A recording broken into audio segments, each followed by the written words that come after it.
چلیے بسم اللہ الرحمن الرحیم وصلی اللہ علی النبی الکریم محمد وآلہ وصحبہ اجمعین اما بعد۔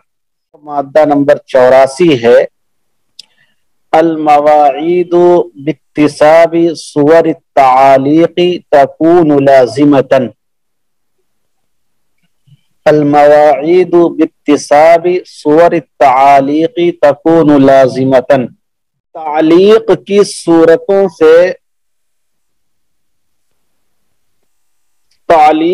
صورتوں سے حاصل ہونے والے وعدے، تعلیق کی صورتوں سے حاصل ہونے والے وعدے لازم ہوتے ہیں، لازم ہوتے ہیں۔ تعلیق کی صورتوں سے حاصل ہونے والے وعدے لازم ہوتے ہیں۔ لکھیے تاصیل، قاعدے کی اصل۔ یہ قاعدہ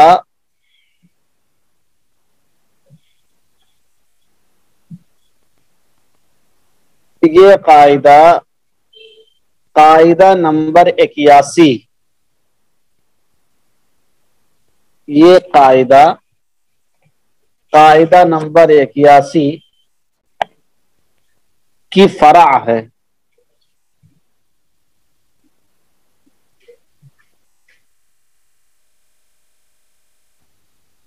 اس لیے اس کی دلیل بھی وہی ہے، اس کی اصل بھی وہی ہے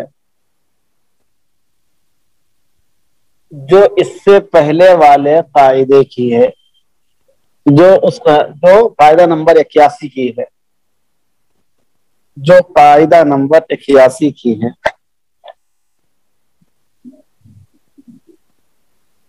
نیز قرآن مجید کی آیت، نیز قرآن مجید کی آیت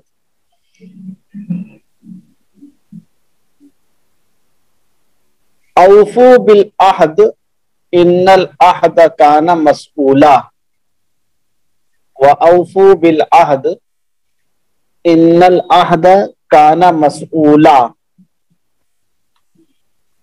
سورہ بنی اسرائیل آیت نمبر 4۔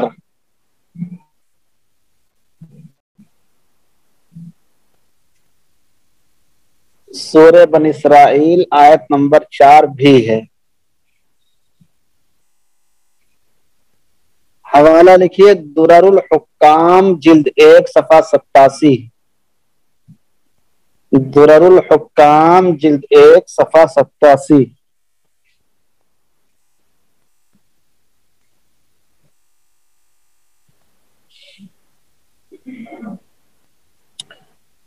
لکھیے قاعدے کی دوسری تعبیر، قاعدے کی دوسری تعبیر۔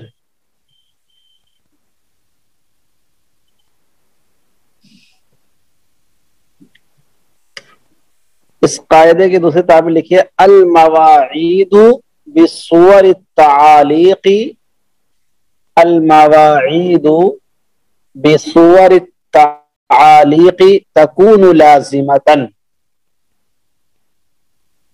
اس میں اکتساب کا لفظ نہیں ہے۔ المواعید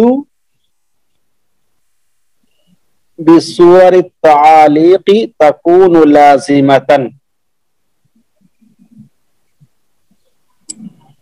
تعلیق کی صورت میں وعدے لازم ہو جاتے ہیں، تعلیق کی صورت میں وعدے لازم ہو جاتے ہیں۔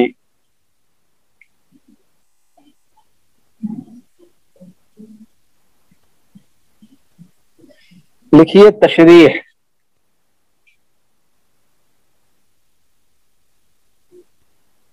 لکھیے تشریح۔ اس قاعدے کی تشریح یہ ہے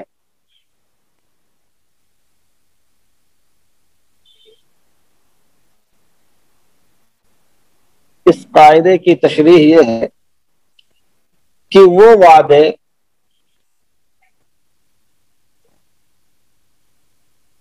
جو کسی چیز پر معلق ہوں، وہ وعدے جو کسی چیز پر معلق ہوں اور اس سے کسی کو نقصان پہنچنے کا قوی اندیشہ ہو،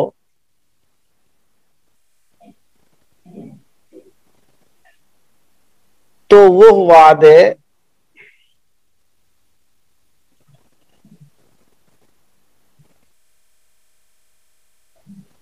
وعدہ کرنے والے پر لازم ہوتے ہیں،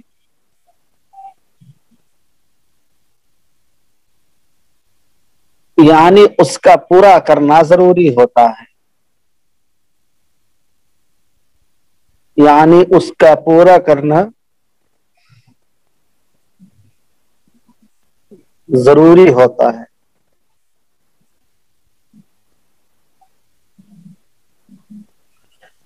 وہ وعدے جو کسی چیز پر کسی سبب پر معلق ہوتے ہیں اور اس سے کسی کو نقصان پہنچنے کا قوی اندیشہ ہو، تو وہ وعدے وعدہ کرنے والے پر لازم ہوتے ہیں،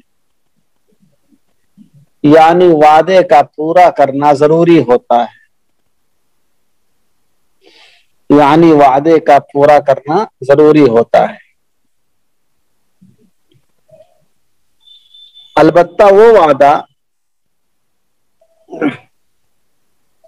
جو معلق نہ ہو،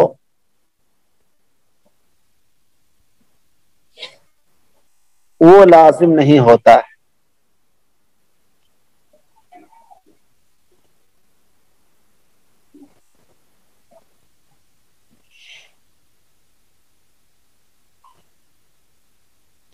یہ قاعدہ فقہ کے ابواب میں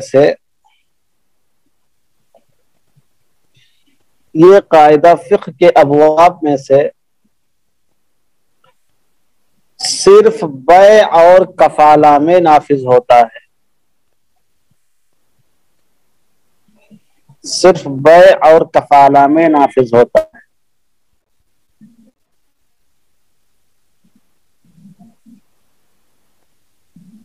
اور کبھی کبھی اعارہ اور ودیعت میں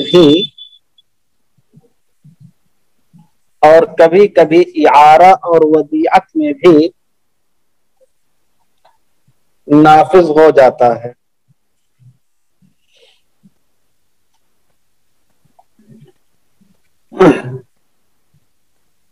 دیکھیے درر الحکام صفحہ 87، درر الحکام صفحہ 87، موسوعۃ القواعد للندوی جلد 1 صفحہ 558، موسوعۃ القواعد للندوی جلد 1 صفحہ 558۔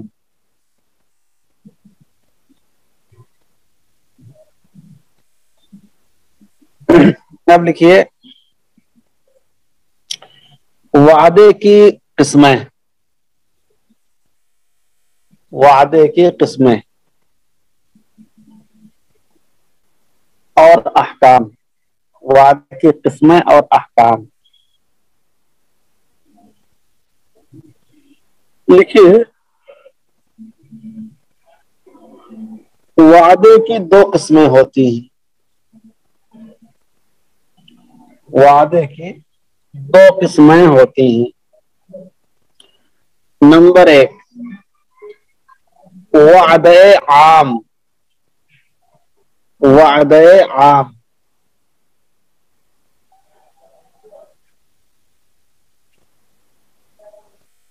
یا وعدے مجرد، اس کا 2 نام ہے، وعدے عام یا وعدے مجرد۔ یعنی وہ وعدے جو عموماً لوگ کرتے ہیں، یعنی وہ وعدے جو عموماً لوگ کرتے ہیں۔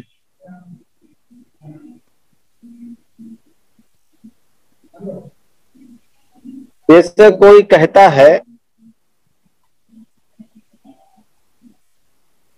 کہ فلاں تاریخ میں آپ کا پیسہ دے دوں گا. ہمارے مشارکین ہوتے ہیں نا، کہتے ہیں کہ حضرت 5 تاریخ کو پیسہ دے دیں، اور معلوم ہو کہ 15 تاریخوں کے پیسے نہیں دیتے ہیں. وعدہ مجرد، جیم سے، میم جیم رے دال، وعدہ مجرد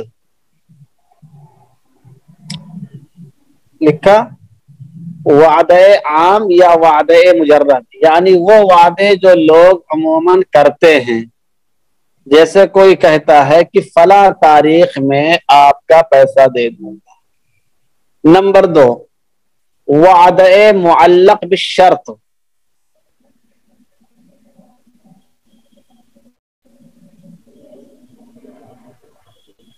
وعدہ معلق بالشرط یعنی ایسا وعدہ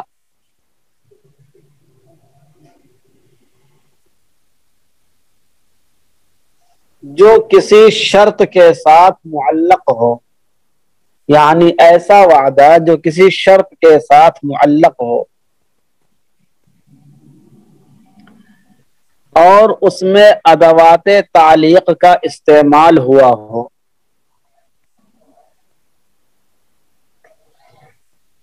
اور اس میں ادوات تعلیق کا استعمال ہوا ہو.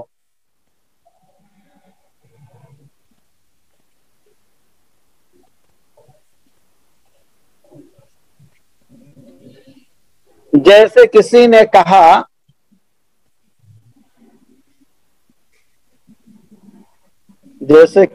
کہا کہ یہ سامان فلاں کو دے دو،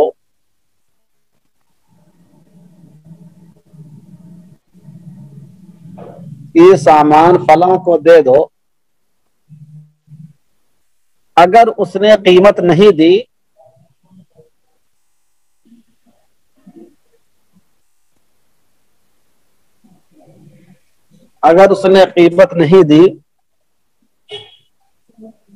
تو میں دوں گا.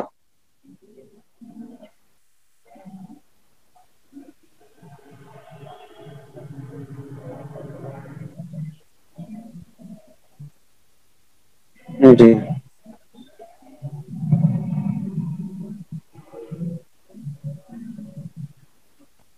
لکھیے. وعدہ عام کا حکم یہ ہے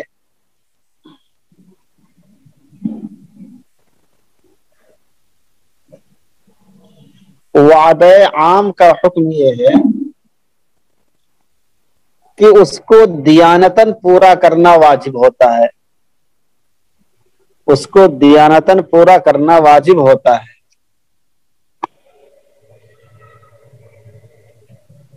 ورنہ آدمی گنہگار ہوتا ہے.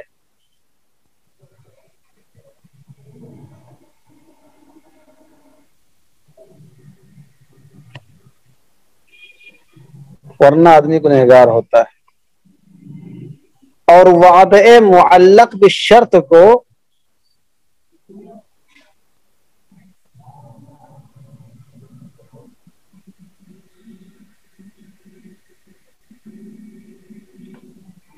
اور وعدہ معلق بالشرط کو دیانتاً اور قضاءً دونوں پورا کرنا لازم ہوتا ہے.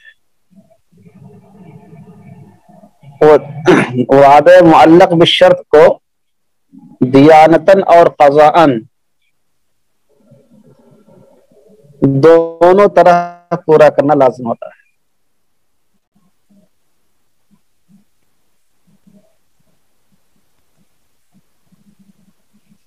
گویا اگر عام وعدہ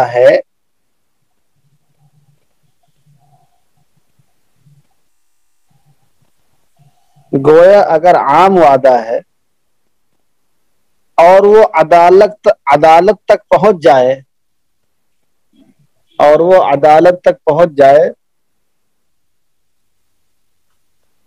تو قاضی اس کو پورا کرنے پر مجبور نہیں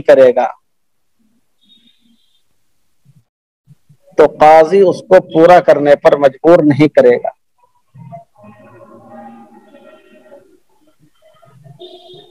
لیکن اگر وعدہ معلق بشرط ہے، لیکن اگر وعدہ معلق بشرط ہے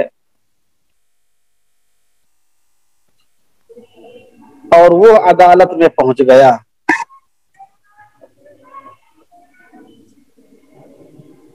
تو قاضی اس کو پورا کرنے پر مجبور کرے گا۔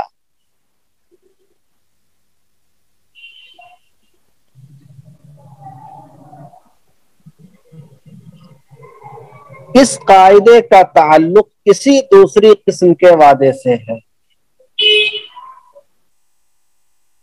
اس قاعدے کا تعلق کسی دوسری قسم کے وعدے سے ہے، پہلی قسم سے نہیں ہے۔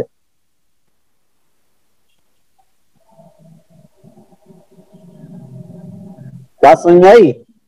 یعنی اگر کوئی آدمی ایسا وعدہ کرتا ہے جو کسی چیز پر معلق ہے، کسی شرط پر معلق ہے، تو پھر اس کو پورا کرنا ضروری ہوگا۔ جیسے کوئی آدمی کہتا ہے آپ اپنی بیوی کو طلاق دے تو میں شادی کرواؤں گا، اب اس نے دے دیا اور ابھی کر ہم شادی نہیں کروا، ہم نے تو اس سے وعدہ کیا تھا بھائی، پورا کرنا نہیں کر پایا تو کیا کرے؟ تو قاضی کے پاس جائے تو قاضی چار تماشا بھی لگائے گا، شادی بھی کرنے مجبور کرے گا، کہے گا تمہاری وجہ سے اس نے طلاق دی، تم ہی شادی کرواؤ اس کو۔ سمجھ رہے ہیں؟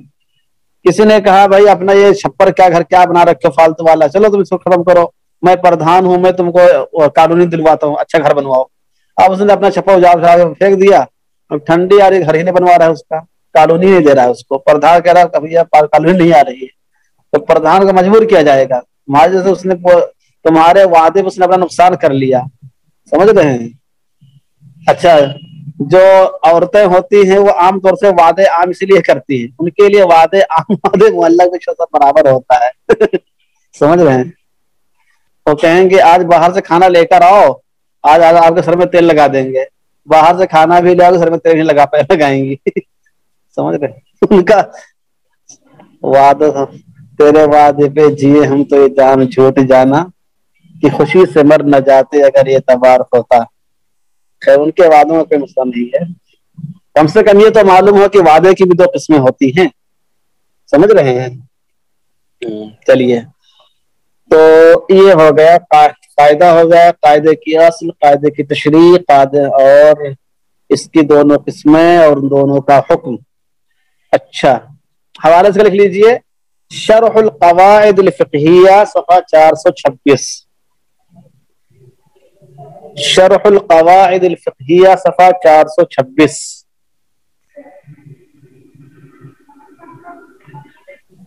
دیکھیے مثالوں سے تطبیق، مثالیں لکھیے۔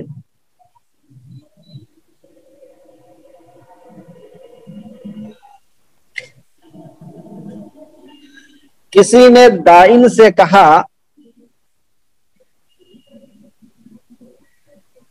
کسی نے دائن سے کہا یعنی قرض دینے والے سے کہ فلاں وقت تک میں آپ کے مدیون کو حاضر نہ کر سکا، فلاں وقت تک میں آپ کے مدیون کو حاضر نہ کر سکا،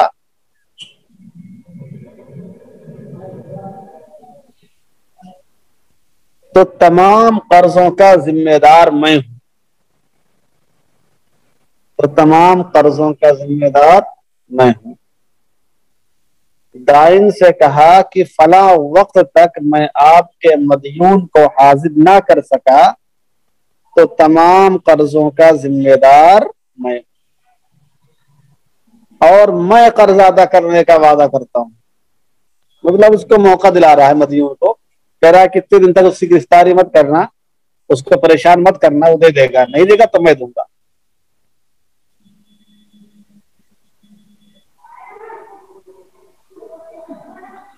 اور میں قرض ادا کرنے کا وعدہ کرتا ہوں، اور وہ اس وقت تک مدیون کو حاضر نہ کر سکا، اور وہ اس وقت تک مدیون کو حاضر نہ کر سکا،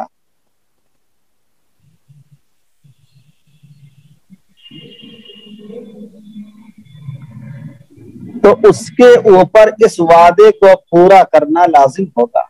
یعنی اب وہ سارے قرضے وہ خود ادا کرے گا، تو اس کے اوپر اس پورے قرضے کو ادا کرنا لازم ہوگا۔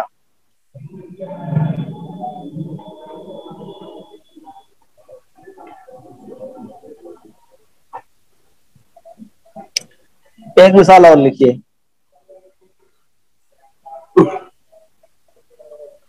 کسی نے معیر سے کہا، معیر اعارہ پر دینے والا، ادھار دینے والا، عاریت پر دینے والا، کسی نے معیر سے کہا کہ اگر مستعیر نے عاریت پر لیے گئے سامان کو ضائع کر دیا، کسی نے معیر سے کہا کہ اگر مستعیر نے، یعنی عاریت پر لینے والے نے، اگر مستعیر نے عاریت پر لیے گئے سامان کو ضائع کر دیا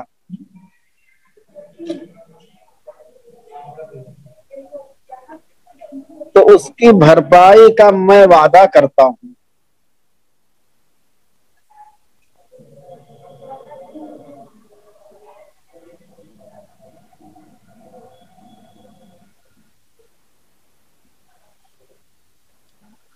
اور وہ سامان واقعتاً ضائع بھی ہو گیا،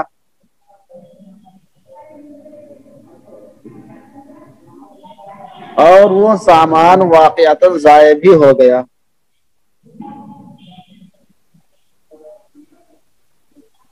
تو سامان کی بھرپائی کا وعدہ قضاءً اس پر لازم ہو جائے گا۔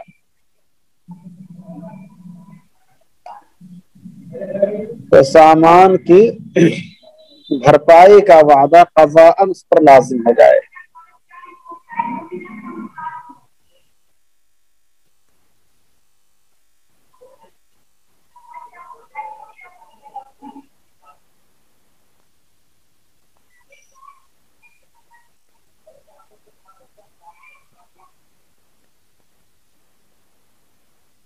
محتمم نے اعلان کیا، محتمم نے اعلان کیا کہ سارے طلبہ اپنے موبائل جمع کر دیں،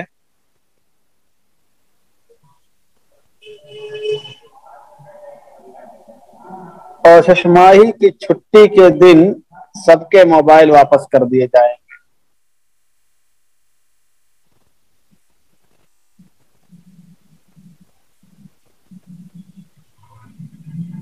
تو چھٹی کے دن موبائل واپس کرنا لازم ہوگا۔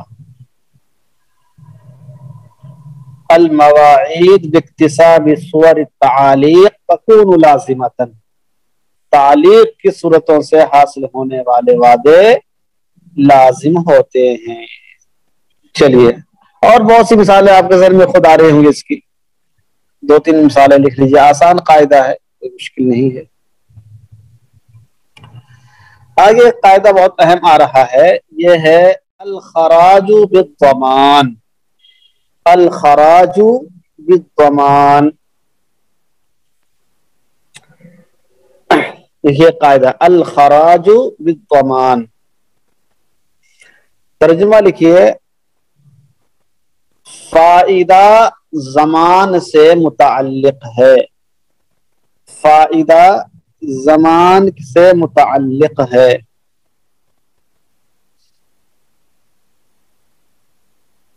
یا لکھ لیجئے فائدہ زمان سے، زمان کے بدلے ہوتا ہے، تحصیل۔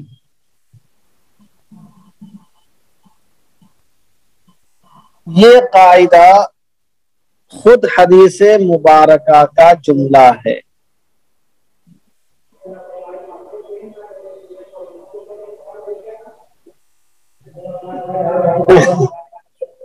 یہ قاعدہ خود حدیث مبارکہ کا جملہ،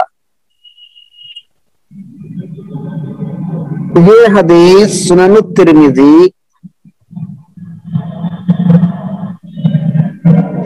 یہ حدیث سنن الترمذی ابواب البیوع حدیث نمبر 1284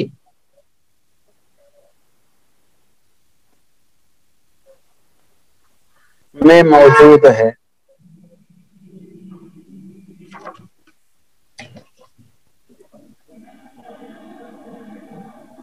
اس لیے اس کی اصل الگ سے تلاش کرنے کی ضرورت نہیں۔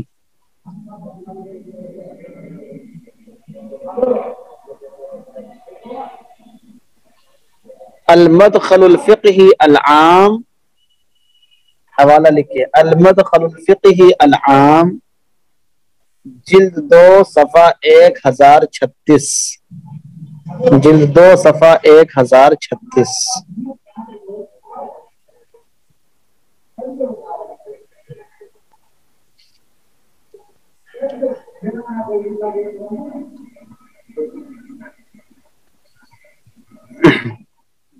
دیکھیے اس سے ملتے جلتے قواعد، جلد 2، اس سے ملتے جلتے قواعد لکھیے۔ نمبر 1،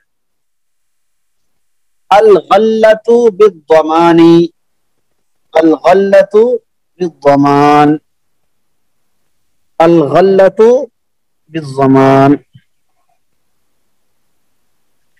ترجمہ لکھیے، نفع زمان سے متعلق ہے، نفع زمان سے متعلق ہے۔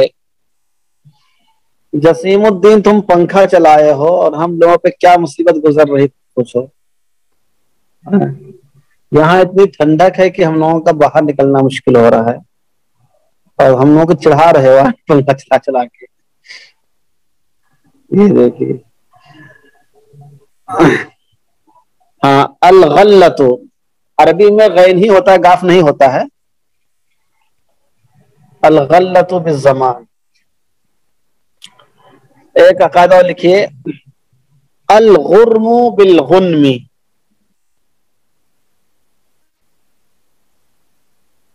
الغرم بالغنم۔ ایک قاعدہ آگے آ بھی رہا ہے، النعمہ بقدر النقمہ، یہ قاعدہ بھی آگے آئے گا، النعمہ بقدر النقمہ۔ یہ دیکھیے لکھا ہوگا، النعمہ بقدر النقمہ والنقمہ بقدر النعمہ۔ قاعدے آگے آ رہے ہیں لیکن چونکہ ملتے جلتے سے لکھا دیا، النعمہ بقدر النقمہ والنقمہ بقدر النعمہ۔ لکھیے، یہ سارے قواعد مفہوم کے اعتبار سے یکساں ہیں، یہ سارے قواعد مفہوم کے اعتبار سے یکساں ہیں، البتہ الفاظ اور تعبیرات کا فرق ہے، البتہ الفاظ اور تعبیرات کا فرق ہے۔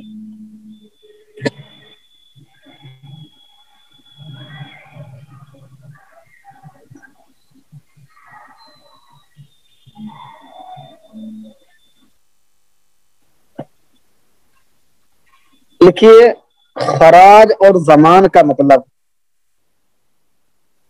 خراج اور زمان کا مطلب،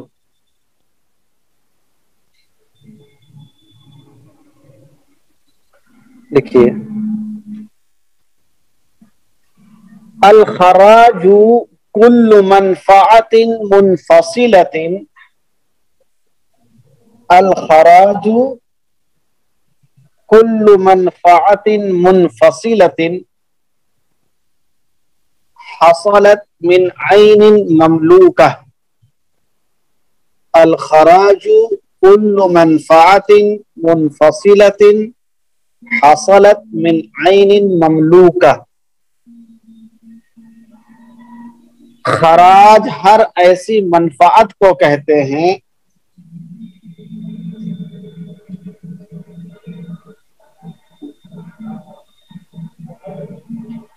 خراج ہر ایسی منفعت کو کہتے ہیں جو مملوکہ چیز سے حاصل ہوئی ہو،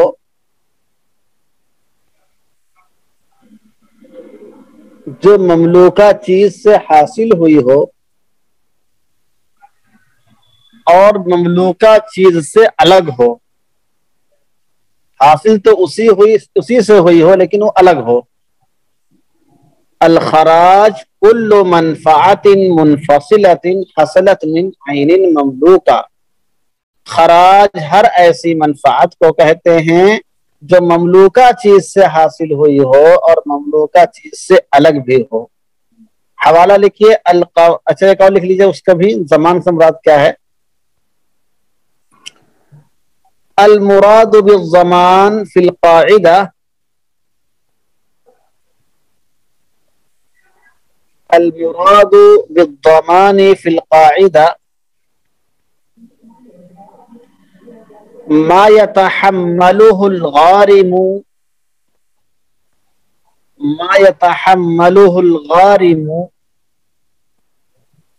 عند تلف الشيء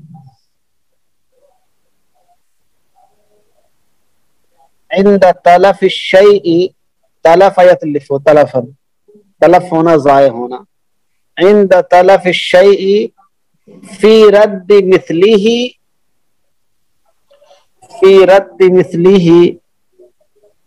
اذا كان مثليا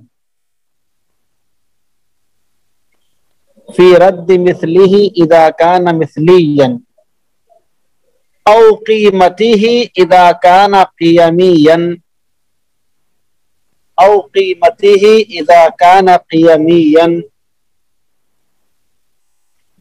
المراد بالضمان في القاعدة ما يتحمله الغارم عند تلف الشيء في رد مثله إذا كان مثليا أو قيمته إذا كان قيميا.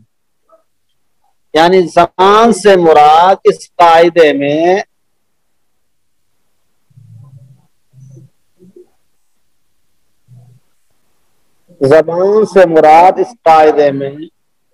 ایسا نقصان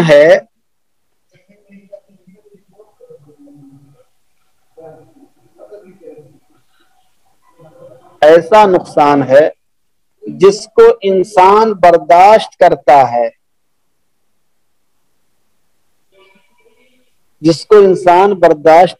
ہے اس کا مثل دے کر یا اس کی قیمت دے کر. اگر مثلی ہوگی تو مثل دے گا اور اگر قیمی ہوگی تو قیمت دے گا. اس کا مثل دے کر یا اس کی قیمت دے کر.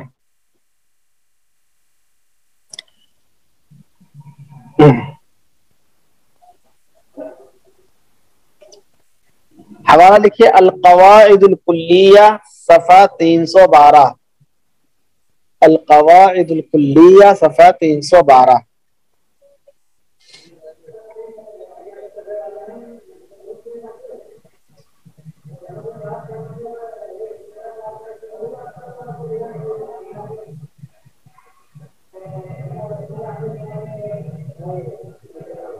اب لکھیے قاعدے کا پس منظر اور مفہوم. دیکھیے قاعدے کا پس منظر اور مفہوم.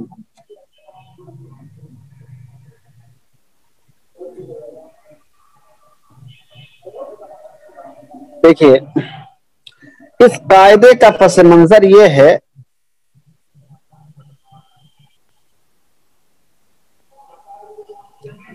کہ اگر کسی نے کسی سے کوئی چیز لی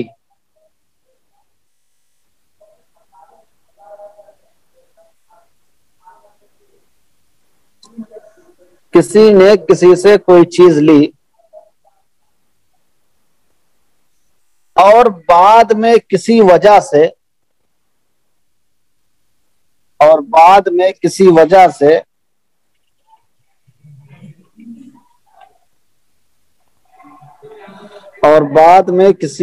سے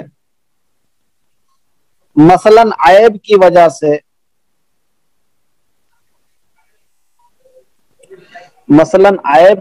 سے یا اس میں دوسرے کا حق نکل آنے کی وجہ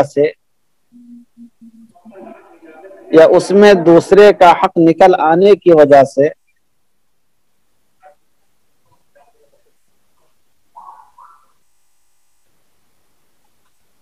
وہ چیز واپس کرنی پڑے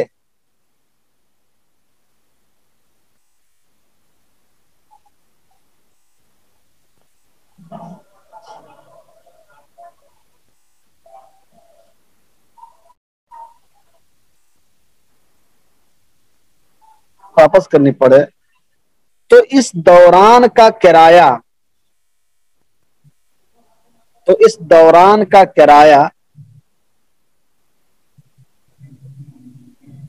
یعنی جتنے دن اس کے پاس وہ چیز تھی،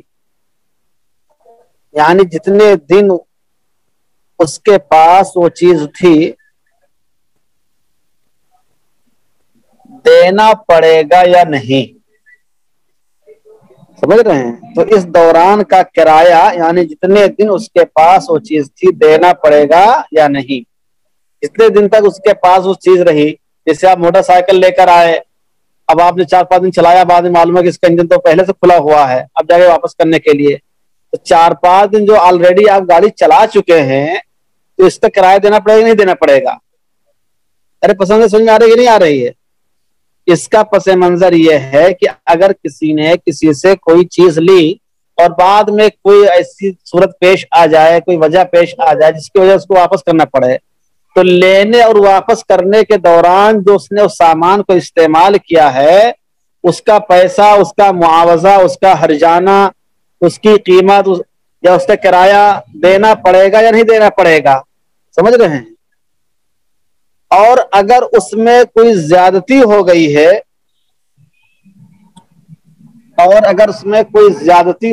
ہے مثلا بکری لے کر آئے، بکری نے بچہ دے دیا ہے، مرغی لے کر آئے تھے، مرغی نے 2-3 انڈے دے دیا اس دوران، تو جو زیادتی ہوئی ہے وہ کس کی ہوگی؟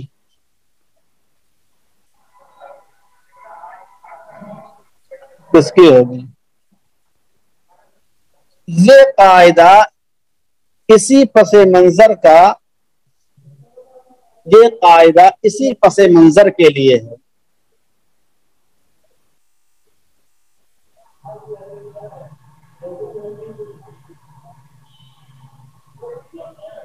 اس قاعدے کا مطلب یہ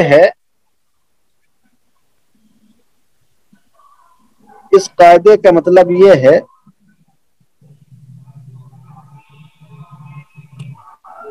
کہ اس دوران جو بھی نفع اس سے حاصل ہوا ہے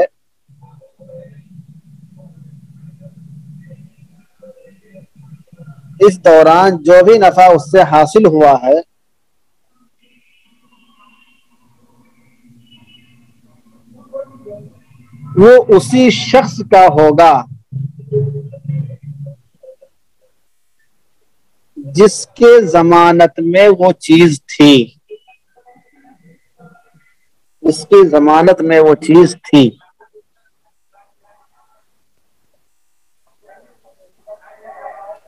کیونکہ وہ شخص اس چیز کا ذمہ دار تھا. واپس کرنے سے پہلے تک کہ اس کا ذمہ دار ہے کہ نہیں؟ بولیے. کیونکہ وہ شخص اس چیز کا ذمہ دار تھا. اگر کوئی نقصان ہو جاتا تو اس کو بھی اسی شخص کو برداشت کرنا پڑتا. کیا خیال؟ وہ سامان خریدنے واپس ہونے کے درمیان اگر کوئی نقصان ہو جاتا، گاڑی ضائع ہو جاتی، تلف ہو جاتی یا کوئی اور چیز ہوتی ختم ہو جاتی تو اس کی ذمہ داری کس کے سر پہ آتی؟ جس کے پاس وہ سامان ہے، جس کے ضمان میں ہے. کیونکہ وہ شخص اس چیز کا ذمہ دار تھا. اگر کوئی نقصان ہو جاتا تو اس کو بھی اسی شخص کو برداشت کرنا پڑتا. اس ذمہ داری کی وجہ سے اس شے کی منفعت کا وہ حقدار ہوگا.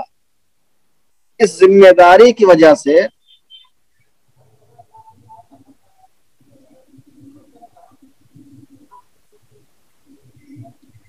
اس شے کی منفعت کا حقدار ہوگا. اور اس دوران جو بھی اس نے فائدہ اٹھایا ہوگا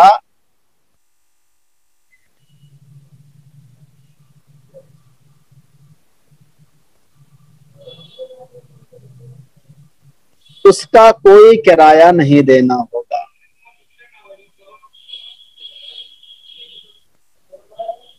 اس کا کوئی کرایہ نہیں دینا ہوگا. یہی مطلب ہے الخراج بالضمان کا. یعنی اس کی ذمہ داری میں جب تک وہ چیز تھی اس دوران جو بھی اس نے اس سے فائدہ اٹھایا ہے اس کا پیسہ اس کو دینا نہیں پڑے گا. الخراج بالضمان، نفع جو حاصل ہوا وہ ضمانت کی وجہ سے حاصل ہوا، اس کے ذمہ داری میں ہونے کی وجہ سے ہوا. لیکن ایک مسئلہ یہ پیدا ہوتا ہے کہ اگر اس میں کوئی اضافہ ہو گیا ہو تو وہ کیا کون لے گا؟ جیسے بکری تھی، بکری نے بچہ دے دیا ہے، سمجھ رہے ہیں، یا اس طرح کی کوئی اور درخت لیا تھا، درخت سے پھل آ گئے ہیں. تو اس طرح اگر کوئی چیز ہو اس میں اضافہ ہو جائے تو کیا ہوگا، اس کو الگ پیراگراف میں لکھیے. دیکھیے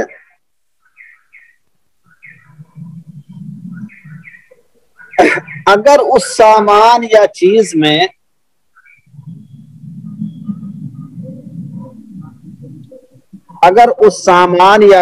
میں کوئی اضافہ ہو گیا ہو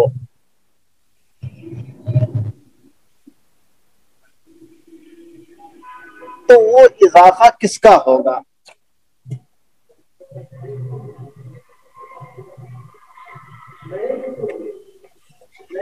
تو وہ اضافہ کس کا ہوگا؟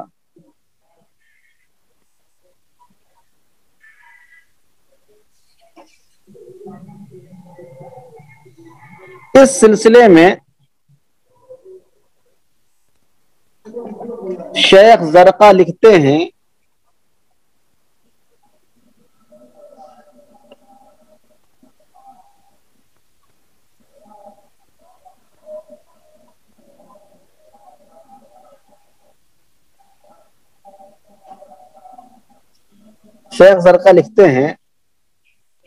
کہ آدمی صرف اسی نفع کا حقدار ہوگا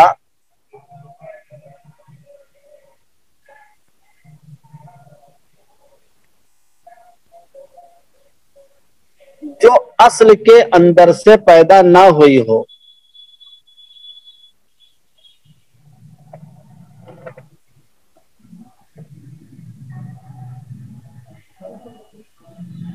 اگر وہ اصل کے اندر سے پیدا ہوئی ہے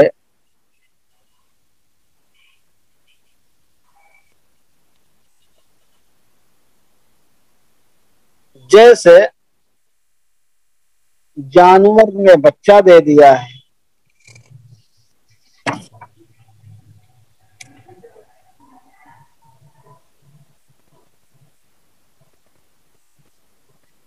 یا جانور خود موٹا ہو گیا ہے،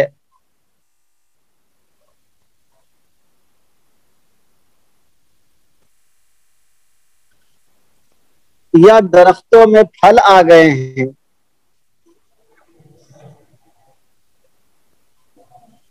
تو یہ زیادتی اس کے لیے ہوگی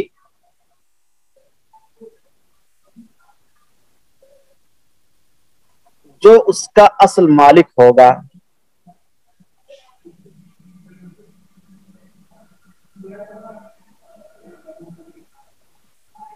جو اس کا اصل مالک ہوگا.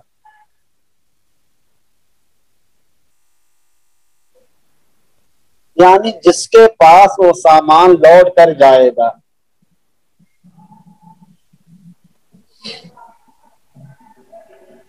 دیکھیے المدخل الفقہی العام،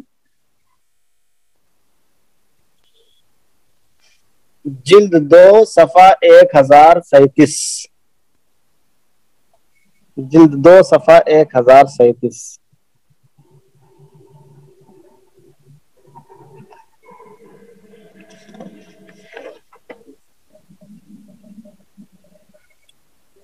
ابھی عنوان ڈالیے.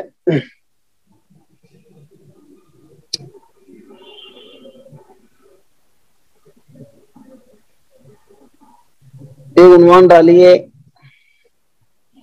کسی چیز سے حاصل ہونے والی زیادتی کی 4 قسمیں. کسی چیز سے حاصل ہونے والی زیادتی یعنی میں اضافہ، بڑھوتری کی 4 قسمیں.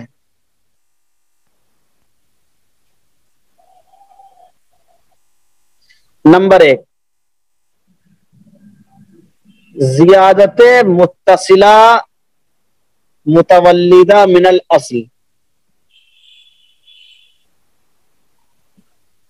زیادت متصلہ متولدہ من الاصل، یعنی ایسی زیادتی جو اس چیز سے متصل بھی ہو اور اسی سے پیدا بھی ہوئی ہو، جیسے جانور کا موٹا ہونا،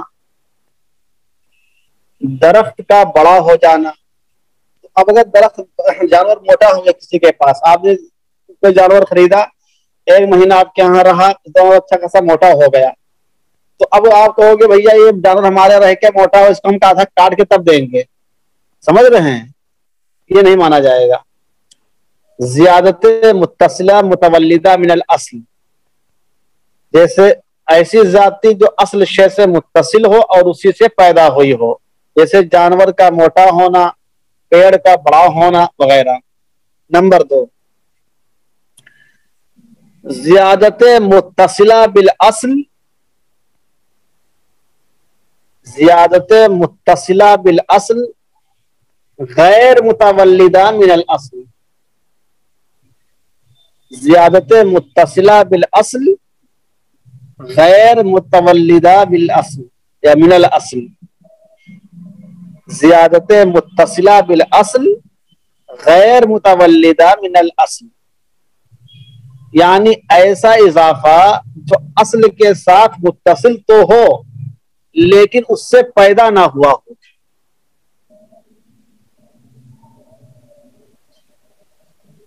جو اصل کے ساتھ متصل تو ہو لیکن اس سے پیدا نہ ہوا ہو، جیسے زمین پر گھر کا تعمیر کر دینا، جیسے زمین پر گھر تعمیر کر دینا، کھیت میں درخت لگوا دینا، یہ متصل تو ہے اصل سے لیکن اس سے پیدا نہیں ہوا ہے۔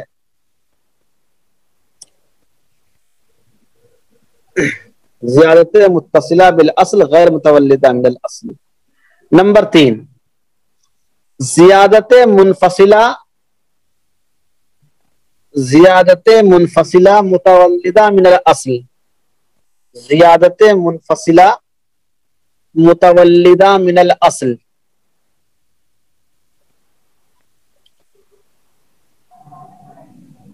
یعنی ایسا اضافہ جو اصل سے پیدا ہوا ہو لیکن اصل سے جدا ہو، ایسا اضافہ جو اصل سے پیدا تو ہوا ہو لیکن اصل سے جدا ہو، جیسے درختوں کے پھل اور چوپایوں کے بچے، جیسے درختوں کے پھل اور چوپایوں کے بچے، یہ پہلے تو اسی سے ہو جائیں گے، الگ ہو جاتے ہیں یہ۔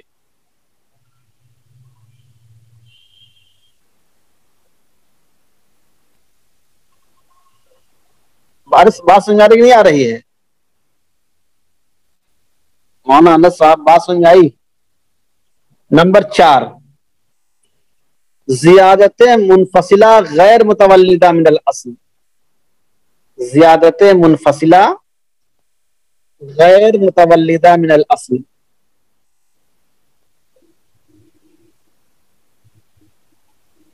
یعنی ایسا اضافہ جو اصل سے پیدا نہ ہوا ہو اور اصل سے جدا بھی ہو،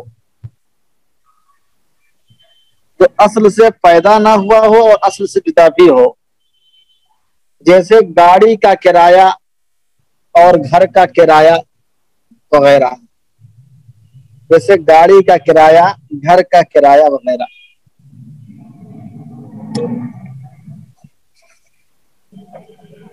حوالہ لکھیے القواعد الکلیہ صفحہ 313،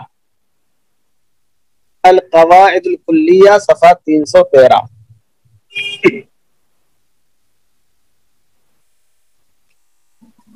اب لکھیے اس قاعدے کا تعلق ان چاروں قسموں میں سے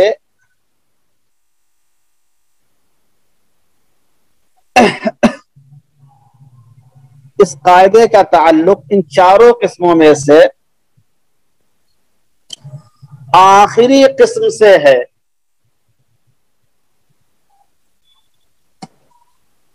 پہلی 3 قسموں میں جو اضافے ہوئے ہیں وہ اصل مالک کے ہوں گے، وہ اصل مالک کیوں ہوں گے؟ بات سمجھ میں آئی کہ نہیں آئی؟ جیسا کہ شیخ زرقا کی وضاحت پہلے آ چکی ہے.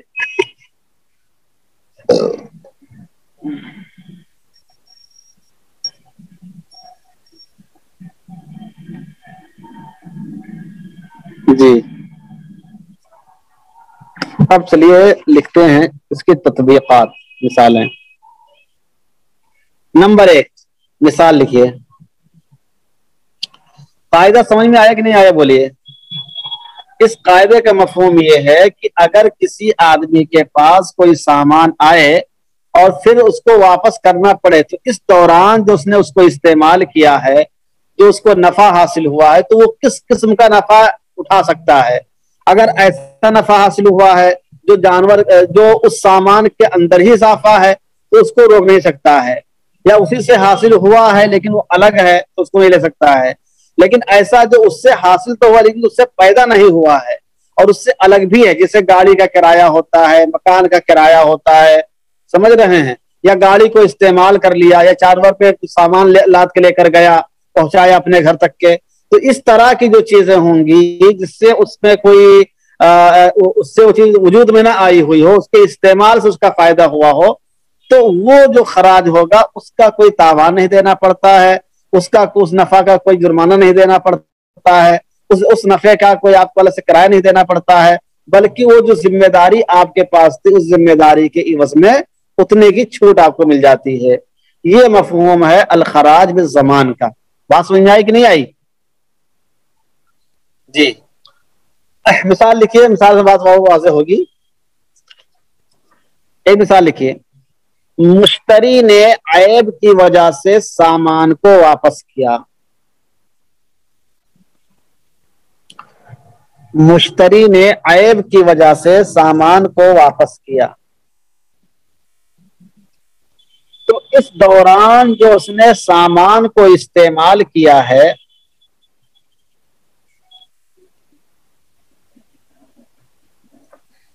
تو اس دوران جو اس نے سامان کو استعمال کیا ہے، بائع اس کا کوئی پیسہ نہیں لے سکتا ہے.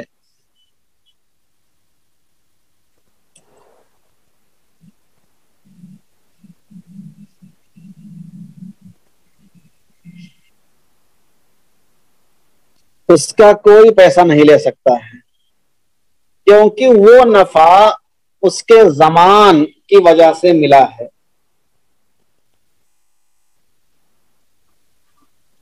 کیونکہ وہ نفع اس کے زمان کی وجہ سے ملا ہے.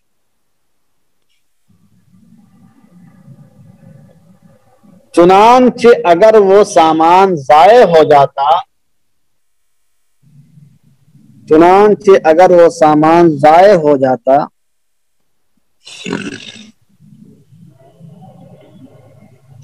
تو مشتری کا نقصان سمجھا جاتا.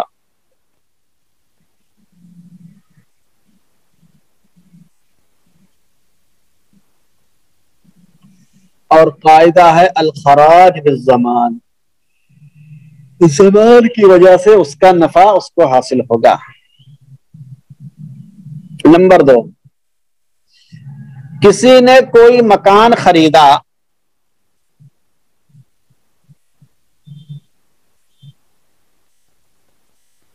نمبر 2، کسی نے کوئی مکان خریدا اور اس کو کرائے پر لگا دیا.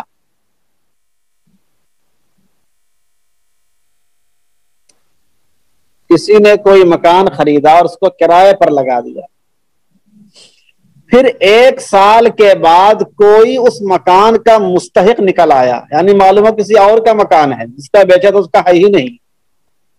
پھر 1 سال کے بعد کوئی اس مکان کا مستحق نکل آیا،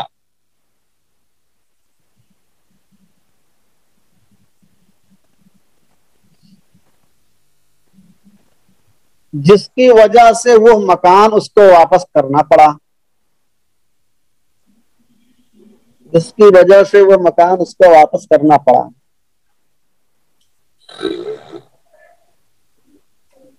تو اس دوران جو کرایہ اس کو ملا ہے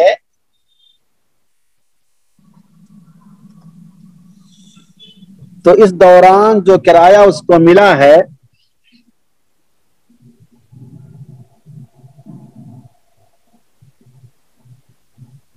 وہ مشتری کا ہی مانا جائے گا.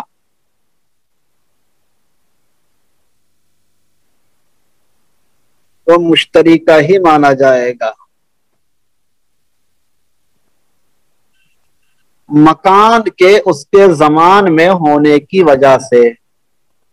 مکان کے اس کے زمان میں ہونے کی وجہ سے. الخراج بالضمان، اس زمان اور ذمہ داری کے بدلے میں اس کو اس کا فائدہ ملے گا. نمبر 3، کسی نے کوئی گاڑی خریدی، جیسے آج کل بیٹری والا رکشہ چل رہا ہے، خوب چلتا ہے شہروں میں. کسی نے کوئی گاڑی خریدی اور اس سے کچھ پیسے کمائے.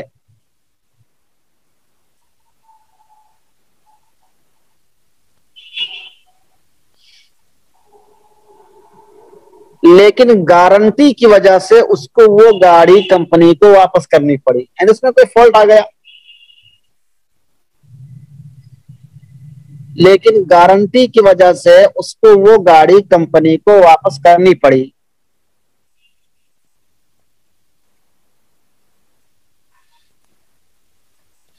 تو اس دوران جو پیسے کمائے تھے اسی آدمی کے ہوں گے. تو اس دوران جو پیسے کمائے اسی آدمی کے ہوں گے جس کے ہاتھ میں گاڑی تھی، یعنی جو خرید کے لے کر آیا تھا. تو اس دوران جو پیسے کمائے اسی آدمی کے ہوں گے جس کے ہاتھ میں گاڑی تھی، اس کی زمان کی وجہ سے. کیونکہ اگر گاڑی وہ ضائع ہو جاتی، جل جاتی، یا کوئی اور کوئی چوری کر کے لے کر چلا جاتا، یا کوئی زبردستی چھین لیتا، تو اسی کا مانا جاتا ہے، اسی کا سامان ضائع ہوتا. تو الخراج بالزمان کے پیش نظر اس کا جو نفع آیا اسی کا مانا جائے گا. ٹھیک ہے مولانا جنید صاحب، سمجھ میں آئی بات کہ نہیں آئی؟ چلیے ماشاءاللہ، بہت اچھی بات ہے. یہ روایت پڑھی ہوگی آپ لوگوں نے، لیکن بحیثیت قاعدہ جو اس کو پڑھ لیا. اب چلتے ہیں، یہ ہے مادہ نمبر 86، قاعدہ نمبر 85. الاجر والضمان لا يجتمعان. الاجر والضمان لا يجتمعان. لکھیے قاعدہ، الاجر والضمان لا يجتمعان. لکھیے، اجرت اور ضمان دونوں ایک ساتھ جمع نہیں ہو سکتے. اجرت اور ضمان دونوں ایک ساتھ جمع نہیں ہو سکتے.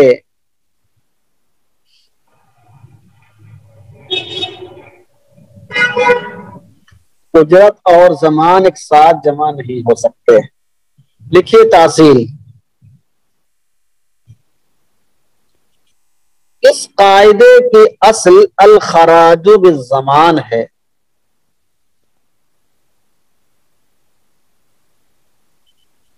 اس قاعدے کی اصل الخراج بالضمان ہے.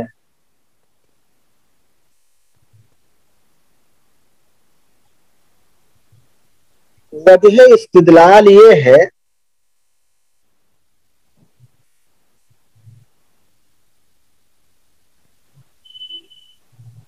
کہ زمان کے عوض نفع رکھا گیا ہے. وجہ استدلال یہ ہے کہ زمان کے عوض نفع رکھا گیا ہے.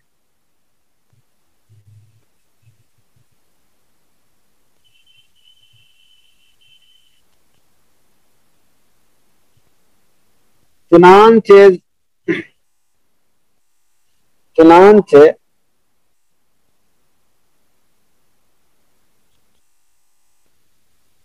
زمان کے عوض نفع کے بجائے اجرت دینا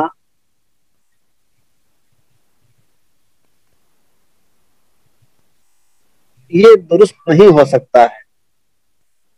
ابھی میں اس کے اور ایک جواب بتاؤں گا، اتنا لکھ لیجئے.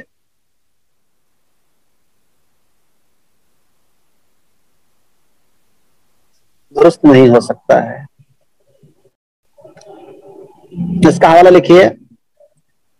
قاعدۃ الاجر والضمان لا یجتمعان. قاعدۃ الاجر والضمان لا یجتمعان ومدى ثبوتها. قاعدۃ الاجر والضمان لا یجتمعان ومدى ثبوتها. صفحہ نمبر 5. مصنف کا نام ہے دکتور خالد بن عبد العزیز. مصنف کا نام ہے دکتور خالد بن عبد العزیز. صفحہ نمبر 5. لکھے تشریح اس کی. ابھی وجہ بتاتا ہوں. تشریح، اس قاعدے کی تشریح یہ ہے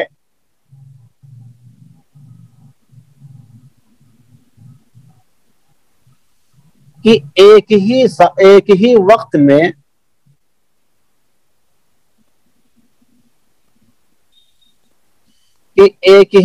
میں اجرت اور زمان، ایک ہی وقت میں اجرت اور زمان دونوں لازم نہیں ہو سکتے ہیں. دونوں لازم نہیں ہو سکتے ہیں.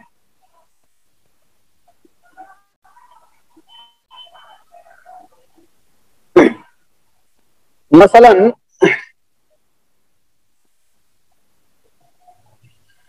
کسی نے کرائے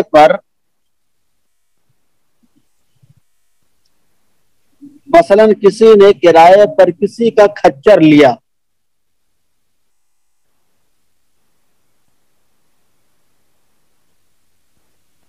اور وہ بغیر تعدی کے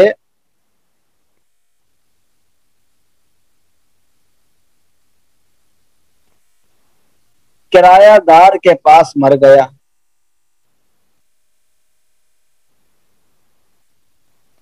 بغیر تعدی کے کرایہ دار کے پاس مر گیا تو کھچر والا کرایہ دار سے کرایہ اور کھچر کی قیمت دونوں کا مطالبہ نہیں کر سکتا ہے.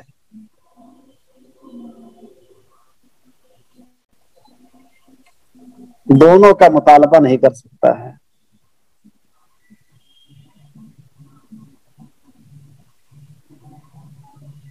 بلکہ کسی ایک کا مطالبہ کر سکتا ہے.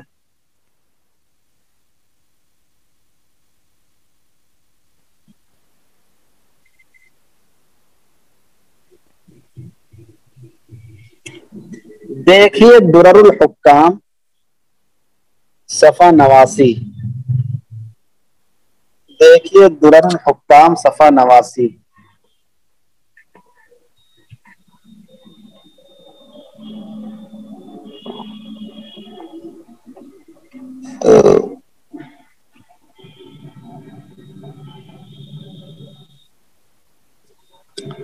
دیکھیے اجرت اور زمان ایک ساتھ جمع نہ ہونے کی وجہ، اجرت اور زمان ایک ساتھ جمع نہ ہونے کی وجہ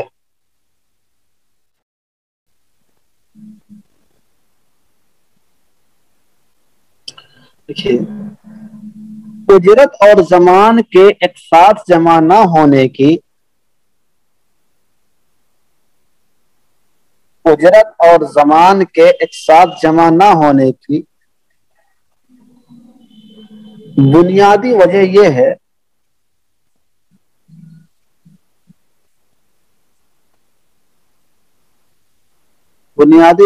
ہے کہ ضامن ہونے کا تقاضا یہ ہوتا ہے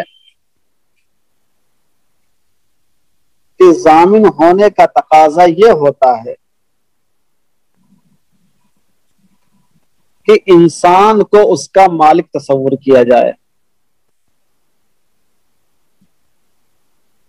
کہ انسان کو اس کا مالک تصور کیا جائے، تبھی ضمان لازم ہو. جیسے غاصب ہوتا ہے، غصب کر لیتا ہے، ضمان دے دے تو اس کا مالک بن جاتا ہے، وہ پڑھ چکے اس سے پہلے. تو ضامن ہونے کا تقاضا یہ ہوتا ہے کہ انسان کو اس کا مالک تصور کیا جائے. اور اجرت کا تقاضا یہ ہوتا ہے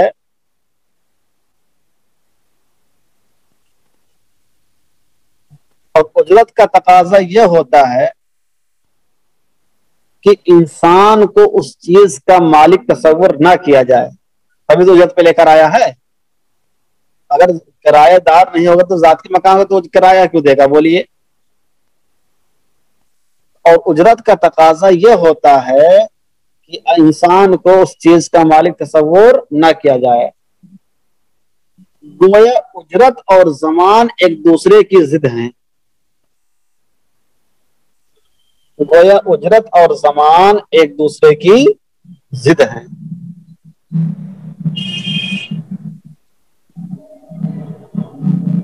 اور اجتماع ضدین محال ہے.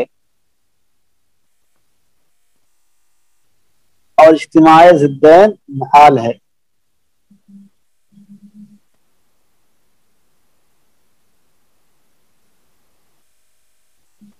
اور اجتماع ضدین محال ہے. اس لیے اجرت اور زمان ایک ساتھ جمع نہیں ہو سکتے.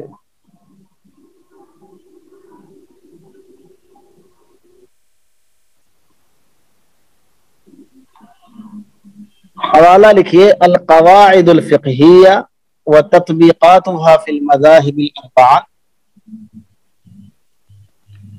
القواعد الفقہیہ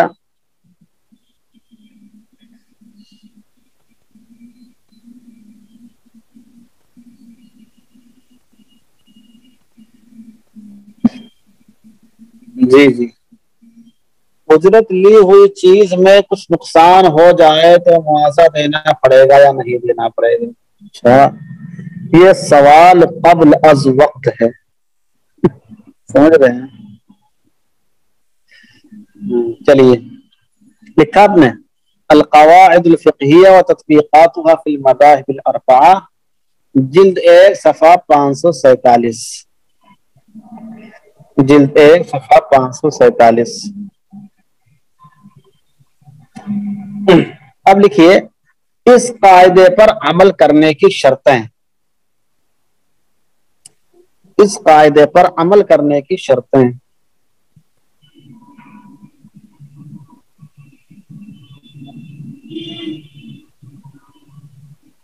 نمبر 1، اس قاعدے پر عمل کرنے کے لیے ایک ضروری شرط یہ ہے،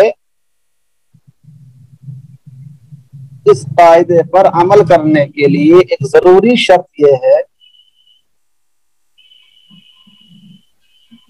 کہ اجرت اور زمان کا سبب ایک ہی ہو. اجرت اور زمان کا سبب ایک ہی ہو.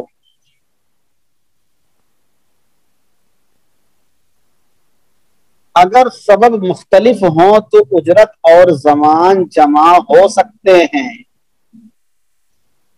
اگر سبب مختلف ہوں تو اجرت اور زمان جمع ہو سکتے ہیں.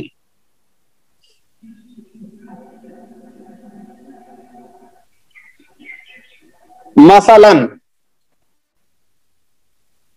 اجارے میں غصب کی صورت پیدا ہو جائے.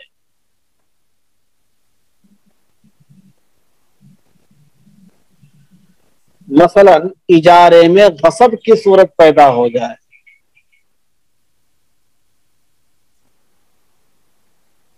یعنی مستاجر اسی سامان کو غصب کر لے.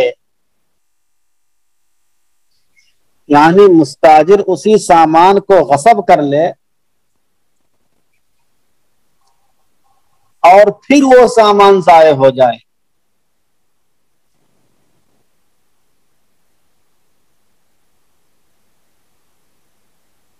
اسی سامان کو غصب کر لے اور پھر وہ چیز غائب بھی ہو جائے تو غصب کا تاوان بھی دینا ہوگا اور اجارے کی اجرت بھی دینی ہوگی. بات سمجھ آئی؟ غصب کا تاوان بھی دینا ہوگا اور اجارے کی اجرت بھی دینی ہوگی.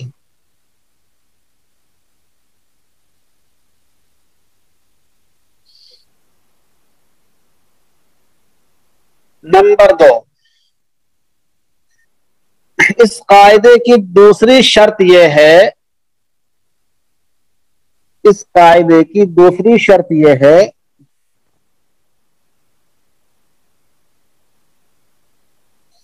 کہ اس شخص کی جانب سے تعدی نہ پائی جائے. اس شخص کی جانب سے تعدی نہ پائی جائے.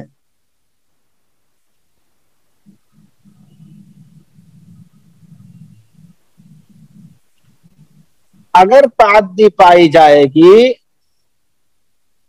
تو اجرت اور زمان دونوں لازم ہوں گے.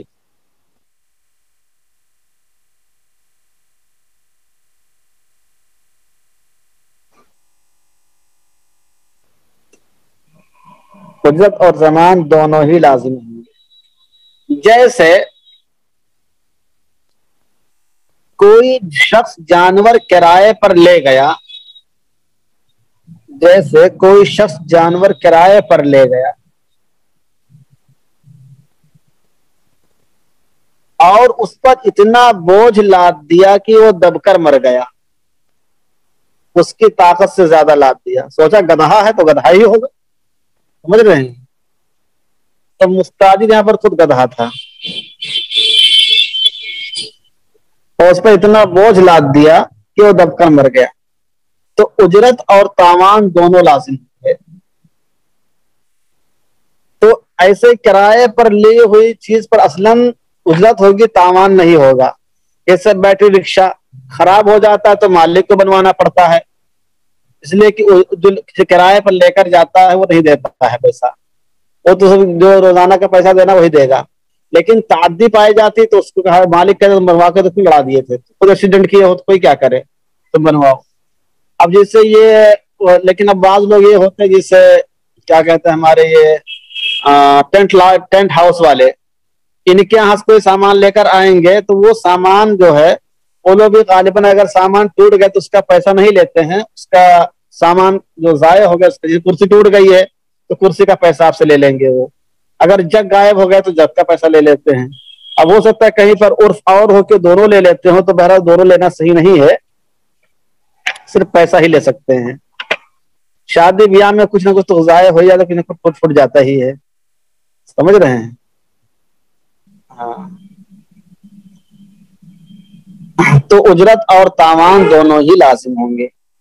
حوالہ لکھیے درر الحکام صفحہ 89. درر الحکام صفحہ 89. تو الاجر والزمان قاعدہ آ گیا، قاعدے کا ترجمہ، قاعدے کی تاصیل، قاعدے کی تشریح. اجر اور زمان ایک ساتھ جمع کیوں نہیں ہو سکتے ہیں، اس کی بنیادی وجہ کیا ہے، اس قاعدے پر عمل کرنے کی 2 شرطیں ہیں وہ آ گئی ہیں. اب آگے دیکھتے ہیں اس کی مثالیں.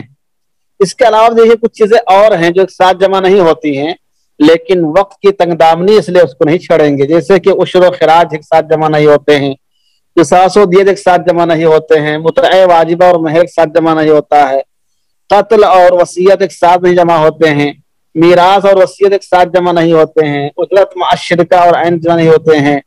سمجھ رہے ہیں؟ حدود و لعان ایک ساتھ جمع نہیں ہوتے ہیں، حد و لعان، اجرت رضاعت اور نکاح، حد ثبوت اور نسب وغیرہ ایک ساتھ جمع نہیں ہوتے ہیں. بہت ساری چیزیں، تقریباً 9 چیزیں ایسی ہیں اس کے علاوہ، یعنی سمجھے کہ 10 چیزیں ایسی ہیں فقہ اسلامی میں جو ایک ساتھ جمع نہیں ہوتی ہیں.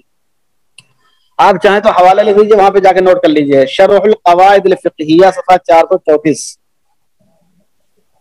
عنوان ڈال لیجیے ایک ساتھ جمع نہ ہونے والی چند اور چیزیں. ایک ساتھ جمع نہ ہونے والی چند اور چیزیں دکھانے میں ٹائم لگے گا. شرح القواعد الفقہیہ صفحہ 434، صفحہ 434 وہاں سے لکھ لیجیے گا.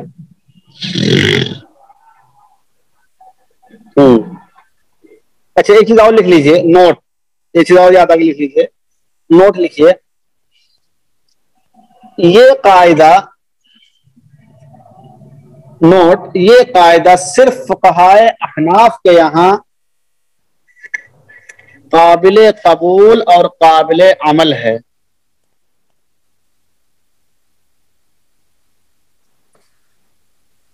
دیگر فقہا نے اس قاعدے کو قبول نہیں کیا ہے.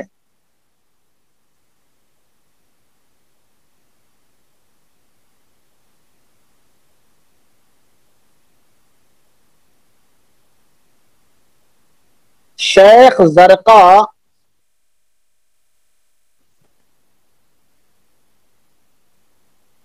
اور ڈاکٹر علی احمد ندوی ان حضرات کا رجحان بھی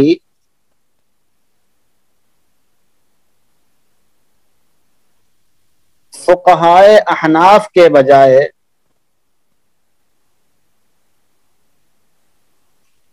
جمہور فقہا کی جانب ہے.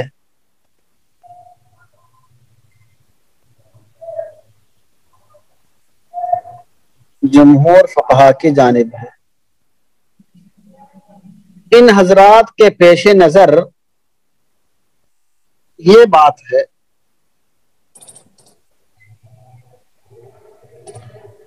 کہ اس قاعدے پر عمل کرنے کی صورت میں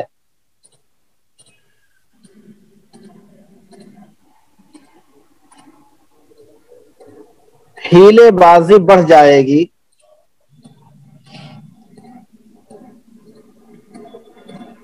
اور لوگ جان بوجھ کر نقصان کریں گے.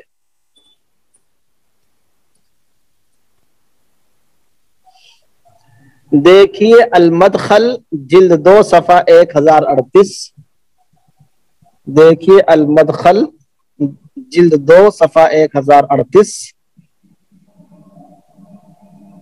موسوعۃ القواعد للندوی صفحہ 466.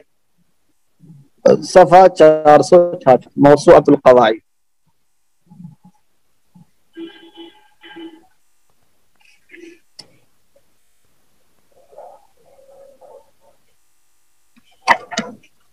لکھیے مثالیں. نمبر 1،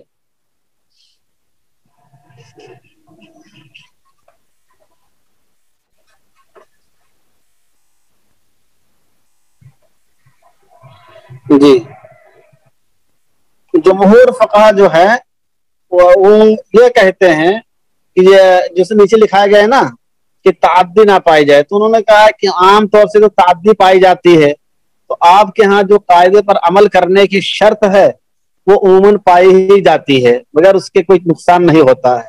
اور دوسری بات یہ ہے کہ سد ذریعہ کے طور پر اس کو کہتے ہیں، یعنی اس برائی کو کم کرنے کے لیے، حیلے بہانے کو کم کرنے کے لیے، لوگوں کو نقصان سے بچانے کے لیے سد ذریعہ کے طور پر وہ اس کو اختیار نہیں کرتے ہیں. وہ تو ان کا سمجھ سد ذریعہ راجح ہے. مدخل کا صفحہ نمبر 1038 بتایا. دیکھیے مثال، کوئی شخص گاڑی کرائے پر لایا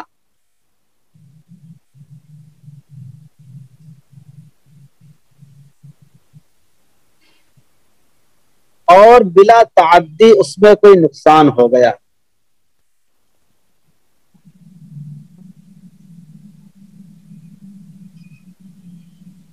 مثلا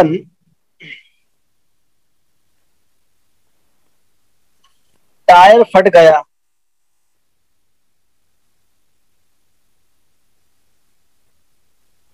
یا پہیا پنکچر ہو گیا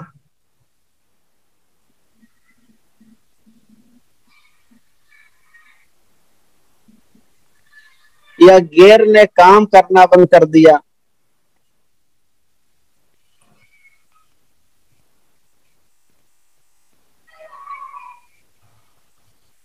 تو کرایہ دار پر صرف اجرت واجب ہوگی، ضمان نہیں. تو کرایہ دار پر صرف اجرت واجب ہوگی، ضمان نہیں.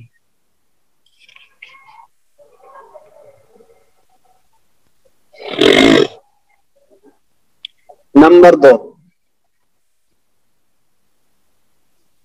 کسی نے کسی کی بھینس غصب کر لی. بھینس جانتے ہیں نا، بالکل سفید سفید ایک جانور ہوتا ہے ہندوستان میں. کسی نے کسی کی بھینس غصب کر لی اور وہ بھینس مر گئی. ٹھنڈی کے موسم میں غصب کر کے لے کر آتا، جاڑا بہت زیادہ ہو رہا ہے یوپی میں آج کل، اور وہ بھینس مر گئی. تو غصب کرنے والا صرف جانور کا ضامن ہوگا.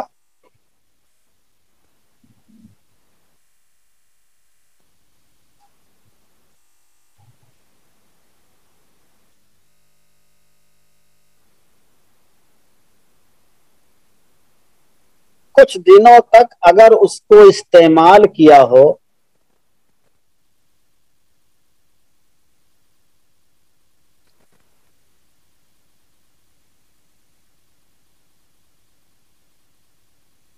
تو اس کی اجرت نہیں دینی ہوگی.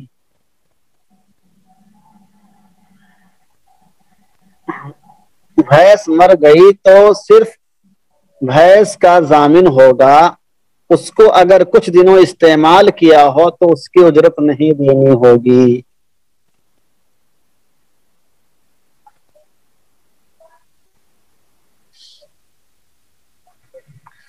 نمبر 3، کسی نے مکان کرائے پر لیا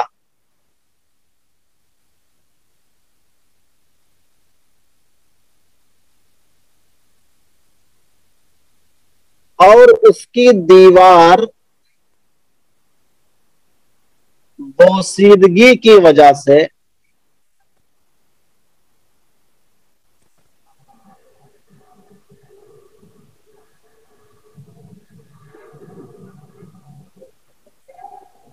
اچھا بتاتے ہیں ابھی. کسی نے مکان کرائے پر لیا اور اس کی دیوار بوسیدگی کی وجہ سے یا زلزلے کی وجہ سے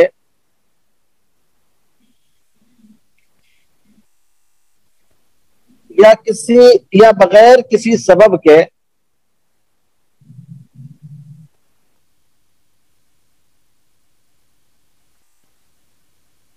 گر گئی دیوار، تو صرف کرایہ دینا ہوگا، اس پر ضمان لازم نہیں آئے گا. تو صرف کرایہ دینا ہوگا، اس کا ضمان لازم نہیں ہوگا. دوسری مثال میں سبب کی وجہ سے ہے تو دونوں ادا کرنا چاہیے. اصل غصب جو ہے، غصب ایسی چیز ہے کہ آدمی جب اس کا ضمان ادا کر دیتا ہے تو اس کی جو ملکیت ثابت ہوتی ہے وقت غصب ہی سے ثابت ہوتی ہے. جیسا کہ آپ نے پڑھا ہوگا کتاب الاضحیہ میں، در مختار کی کتاب الاضحیہ میں ایک عبارت آئی تھی، ہے نا، کہ اگر ودیعت کی صورت میں ہو تو قربانی کر دیا ہو تو ادا ہوگی کہ نہیں ہوگی. تو اس میں آتے ان ضمنہا تجوز الاضحیہ، اگر غصب کی صورت ہو اور اس کو ضامن بنا دیا ہو تو زمان کی صورت میں اس کو جو غصبی سے اس کو ملکیت ثابت ہو جاتی ہے. اس لیے اس میں جو استعمال کرے گا وہ اس کا حق مانا جائے گا. سمجھ رہے ہیں؟ چلیے بہت اچھی بات ہے، ماشاءاللہ 3:30 ہی پر ماشاءاللہ درس مکمل ہو گیا. سبحان اللہ وبحمدہ، سبحان اللہ.